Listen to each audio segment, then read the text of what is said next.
The Nephilim were a race of giants which once encompassed the entire earth. Today we know quite a bit about them. Archaeology has revealed the artifacts they have left behind.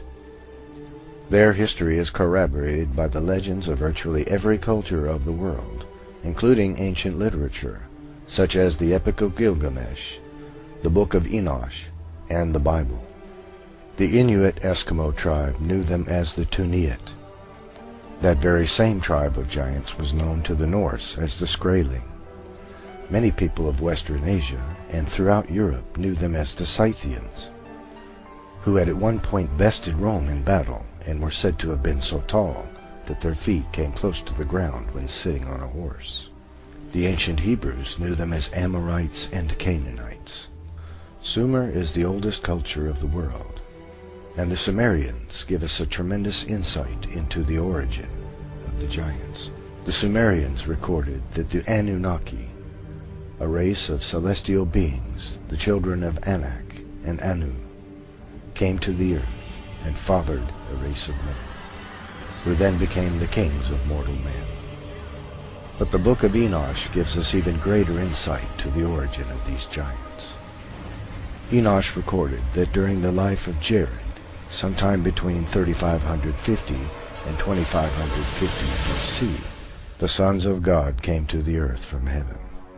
Since we know Satan is the father of all lies, it is likely that Satan himself influenced them to do the deeds they did.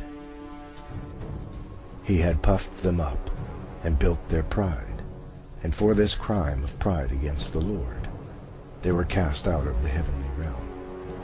Angered for being cast out of their heavenly home, and jealous of the beautiful new creation of God, they consorted to do ungodly things, and swore an oath to each other that each would be equally culpable for the sinful things they were about to do. Their point of entry into the world was Mount Hermon, Israel, upon which they landed. Just as humans have special gifts and abilities and each is unique, so too the angels were unique, and each used their own special gifts for defiling mankind. So each taught mankind the arts which they themselves loved most. They took wives of human women whom they called beautiful, and fathered the race of giants we know as the Nephilim. Azazel was a lover of metals, and taught men to make swords and knives and shields and breastplates, and made them known to the metals of the earth, and the art of working them, and bracelets and ornaments, and the use of antimony, and the beautying of the eyelids, and all manner of costly stones, and the coloring of tinctures. Semyaza taught the art of enchantments and root cuttings, and all manner of sexual seduction.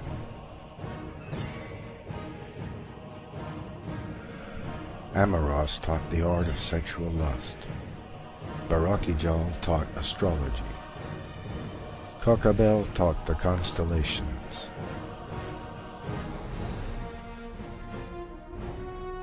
Ezekiel taught the knowledge of the clouds. Arachiel taught the signs of the earth.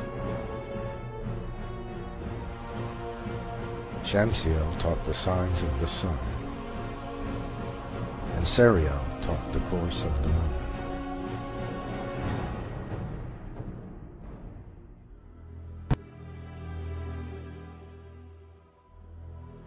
Not only did the angels sin against man, but they sinned against animals as well.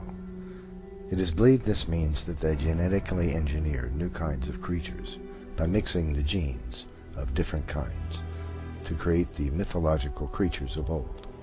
The corruption the angels had wrought upon the earth was so great that God decided to destroy both man and beast. So God commanded Noah, a man who was righteous and whose genes had not been affected by the work of the angels, to build an ark with which he would save the animals and mankind. But this was only half the story. The angels came and did their dirty deeds again, and created a second race of giants that filled the earth. This image depicts a Babylonian king, so large that he holds a lion in his arms like a man might hold a house cat. He also has 6 fingers and toes, which was common to some of the tribes of giants born after the flood, and is the result of a duplicate gene, an error, if you will, in the genetic tinkering of the Nephilim. There are a great many artifacts left behind by the Nephilim, including footprints, which have been found in several places around the world. Skeletons of humans exceeding 16 feet in height have been found in Native American burial mounds and other places around the world. King Og of the Bible had a bed which was iron and 16 feet in length. This is a bed for a man that is 12 to 14 feet tall.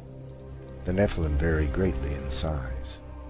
Many Native American legends tell of men which were 25 to 35 feet tall, and capable of throwing a bison over their shoulder and walking off with it. Most of these artifacts have been swept up by the National Geographic Society, and most notably by the Smithsonian Institute, in an effort to hide the legitimacy of the Bible from the world. The angels cast out of heaven brought a technological explosion to the world. And likewise, their children, the Nephilim, also brought a technological explosion around the world after the Noachian flood. All within a couple of hundred years, great civilizations arose everywhere around the world. The Egyptians, the Chinese, the Sumerians, the Babylonians, the Mesopotamians, the Native American cultures all arose approximately the same time. This explosion of knowledge was due to the Nephilim, who acquired this great knowledge from their forefathers, the angels cast from heaven. And at that time, the Nephilim created monumental statues and buildings all around the world as well, carving stones weighing up to 3,000 tons with mathematical precision. Stones so heavy and large we are incapable of moving them with modern equipment to this very day. Many like to believe that the giant statuary all around the world and all of the cultures of the world is merely an exaggeration of the kingship. This is false, however. They are actual depictions of the true sizes of men. Native American statues, for example, often depict the angels which were cast from heaven. The same is true in Babylonia, Sumeria, Egypt, and other cultures. This modern example of a Native American totem pole depicts an angel cast from heaven, fathering a Nephilim child. This chart shows us the great size of ancient giants. At the far left we see a normal man of 6 feet height, and at the far right a man of 36 feet in height. It also shows us how common the various giants were in their height. For example, it was most common for a giant to be approximately 15 to 16 feet tall. The next most common was approximately 8.5 feet, and so on to 36 feet. There is becoming a general consensus amongst historians that the most common tribe of giants in the world were the Kurgan. This statue in Russia depicts a Kurgan warrior approximately 25 feet tall. The Kurgan were the largest tribe of giants in the world. They originated in southern Russia and encompassed the entire world. The Kurgan had been genetically traced around the world with haplogroup X1 and haplogroup X2 genes. During World War II, the Nazis attempted to recreate the Kurgan by genetic engineering. There were giants in the earth in those days and after that, as these Danish axe heads clearly demonstrate, for it would take a man at least 15 to 20 feet tall to swing an axe with a head that weighs between 150 and 200 pounds.